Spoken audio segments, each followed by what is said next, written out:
Thank you, Beth, for coming up here on such short notice. Really, really appreciate it. I Pleasure. sort of feel like it's a little early in the session for all this running from room to room, so I appreciate you being here.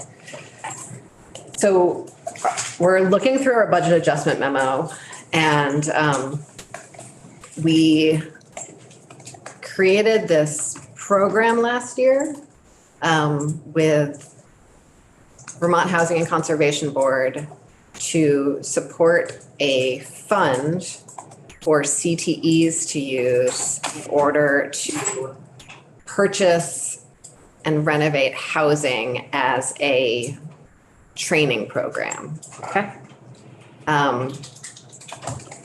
And there's a question about the idea that by moving money from the education fund to VHCB, that we need to not withstand that language because it's not considered an educational expense. And so I'd love to talk that through with you a little bit, Sure. knowing that you just showed up on this issue and did not draft the language yourself. So thank you for that too. Beth St. James, Office of Legislative Counsel. Thank you. I think I'm just if you could bear with me, I'm just orienting. Sorsha was kind enough to send me, I think, the snippet that you're looking at. Just want to make sure. Okay. Are we looking at section 26? Indeed. Okay. And that nice underlined notwithstanding language?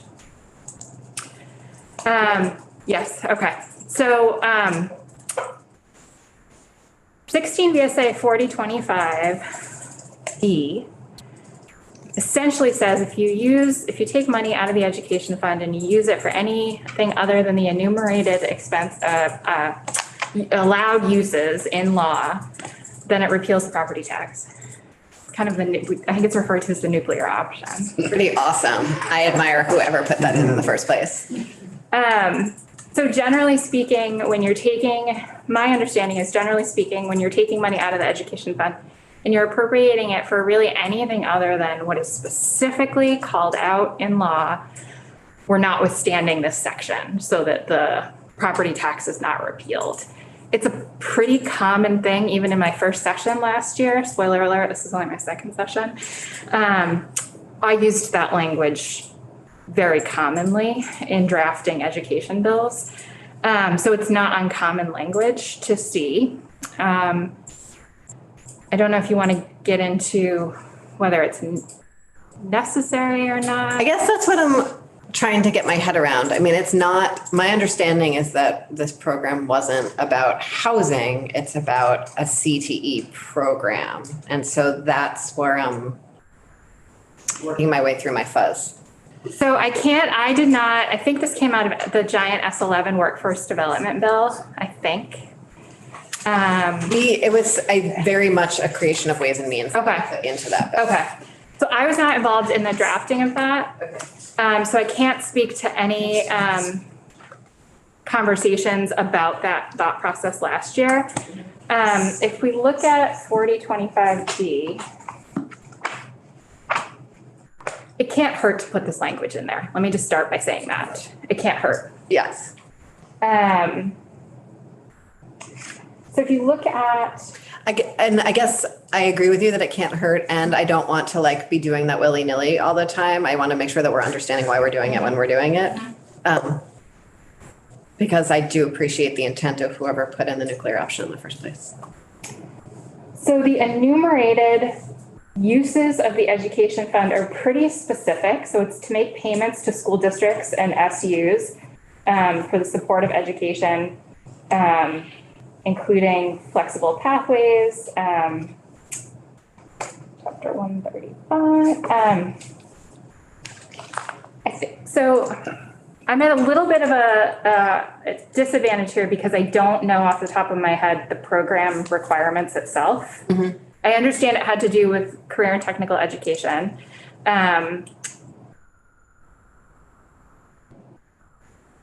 Just looking at this language here. Appropriated from the education fund to. Is it that it's going to VHCB that causes the? I think that's one component of it. And I would really need to see the entire program creation. I think anytime we're doing anything other than what is a normal education payment or some of the other uses are fund auditing and accounting, something related to taxes, which Abby could speak to, retirement, teachers' retirement fund, contracted services to support statewide administrative education systems. That's it. I mean, it's very specific. So it's the education payments, some other administrative type uses, and retirement fund. So anytime it's not a straight, I do think appropriating it to something other than AOE or really AOE. So even like the transportation grants, is there notwithstanding language on those every year? Oh, I don't know. I don't do the transportation grants. Okay, can we pick a different grant that you, Oh, because that was just a random grant I picked out of the top of my head. I don't know that I've ever worked with any of the automatic grants. Okay. So 428.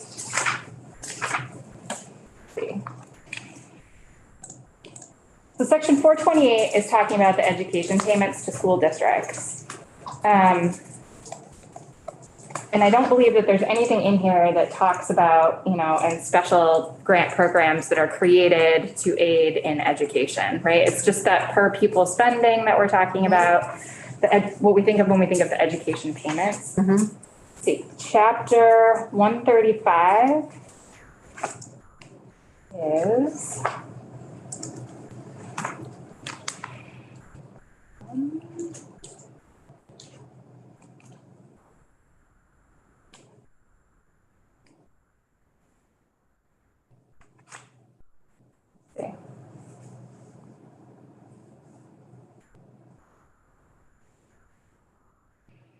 chapter 32 VSA, chapter 135 has something to do with taxes. I don't have title 32 in front of me.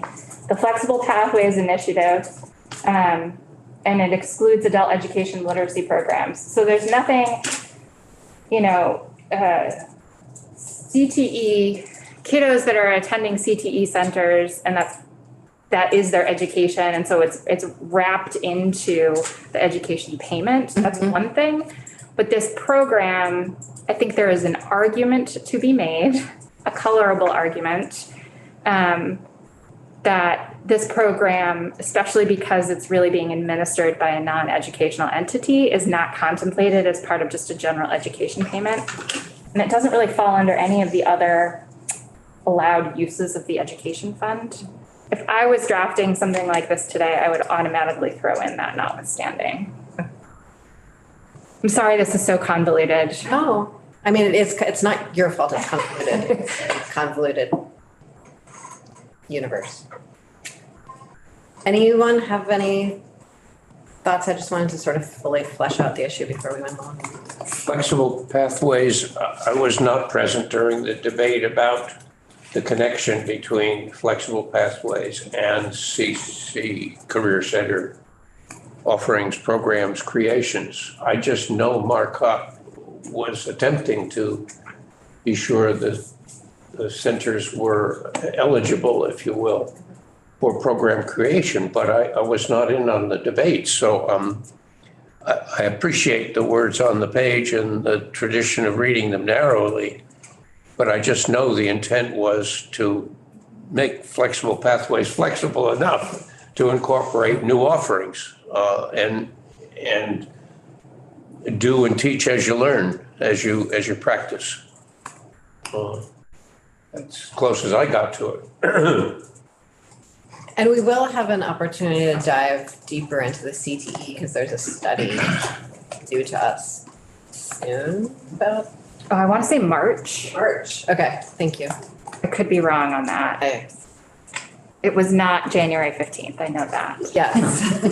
Thank you. So probably March. Those are sort of the two things that happen, right? I will say this is going to come down to a court would be the ultimate arbiter if someone were to challenge this, right? And I am not the court. I can just tell you the risks involved. And I think there are arguments on both sides. I think the more conservative way to go would be to not withstand this language. You're not really hurting anything. But I do think there is someone could come in and make an argument, a good lawyer could come in and make that argument that this program was meant to be wrapped up in CTE centers. Wrapped up, I didn't hear the last two words you said, wrapped up in, In the CTE provision of education. thank you. Anyone have any objections to putting in the notwithstanding language? Okay. Thank you very much for coming up here and helping us on that journey. So I'm not sure how much it helped, but I'm happy You did. to be here. Thank you. Welcome. Yeah. They're all right here if you want. Okay. I think that was the last item on our memo. And so Abby will share it with us and then we will straw poll it and send it over to appropriations. And with that, we are going to completely change topics and talk about the budget itself, this year's budget. With Commissioner Bolio, who is creating Yeah. begins. Let me see if I can get it. Cool. Well, we have 3 minutes, so we can be at ease for those minutes. I know, it's, sure.